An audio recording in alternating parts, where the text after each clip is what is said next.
রাজধানীর ঢাকেশ্বরী মন্দিরে বোধনের ঘট স্থাপনের মধ্য দিয়েই শুরু হলো দুর্গাপূজার মূল আনুষ্ঠানিকতা। সকালে ষষ্ঠী তিথিতে অনুষ্ঠিত হয় বিবিধ পূজা। দেবী দুর্গার আহ্বানের দিন আজ। ঢাক, বাদ্য ও উলুধ্বনিতে মুখর মন্দিরের প্রাঙ্গণ। দেবীর উদ্দেশ্যে অঞ্জলি দিয়ে দেশ ও দশের মঙ্গল কামনা করা হয়।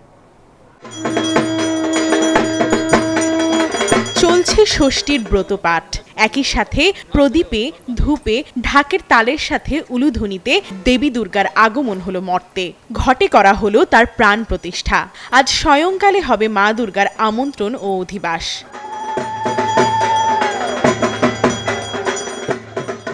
আজ ষষ্ঠীতে বেলতলায় কল্পারম্ভ ষষ্ঠী বিহিত পূজার সকল আনুষ্ঠানিকতার মধ্য দিয়ে শুরু হলো সনাতন ধর্মাবলম্বীদের সর্ববৃহৎ উৎসব দুর্গাপূজা। ফুলে ফলে দুর্গামাকে বরণ করে নিতে প্রস্তুত আছেন ভক্তরা। মার ঘরটা বসে, তখন মাটা আসে আর কি, আমাদের স্বর্গ থেকে মর্তলোকে আসেন মা। দেশের দশের সবার মঙ্গল কামনায় আমরা পূজা করি। আজকে অঞ্জলি পাবো, এটা ভেবে খুব ভালো লাগছে। বান্ডেল থাকলে প্রতি সেনমানিতে টাকা বাঁচবে। বিকাশ সেনমানি বান্ডেল কিনে জিতুন প্রতি লেনদেনে। রবিবার সকালে রাজধানীর ঢাকেশ্বরী মন্দিরে পুষ্পাঞ্জলি নিল আগতরা, জানালো তাদের মনের কামনা।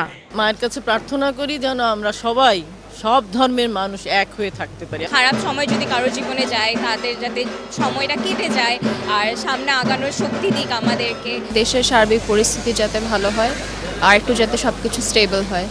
অসাম্প্রদায়িক বাংলাদেশে সার্বজনীন এই উৎসবের মধ্য দিয়ে মঙ্গল বয়ে আসুক, এই কামনায় বেলতলায় পূজা সম্পন্ন করলেন পুরোহিত ও আয়োজকেরা।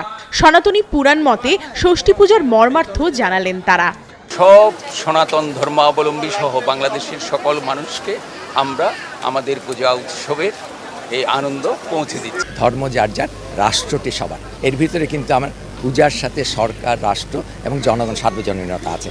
মা দুর্গা আজকে ষষ্ঠী রূপে সমস্ত আমাদের মায়েরা যারা আছে তাদের ছেলে মেয়েদের মেধাবৃদ্ধি, শিক্ষা লাভ এবং তাদের পরিপূর্ণ মঙ্গলময় জীবন তৈরি হোক, এই প্রার্থনা ছিল। আগামীকাল মহাসপ্তমীতে মণ্ডপে মণ্ডপে ভক্তদের ভক্তি নিষ্ঠায় মাতৃরূপে দেবী দুর্গা অভিষ্ঠিত হবেন। ষষ্ঠীতে প্রাণ পেল দুর্গা মা, শুরু হয়ে গেছে দুর্গা উৎসব। প্রকৃতিতে এবং মানুষের মনে শান্তি বয়ে আনুক এই দুর্গাপূজা, এমনটাই প্রত্যাশা ভক্তদের। প্রমা চৌধুরী, নিউজ 24, ঢাকা।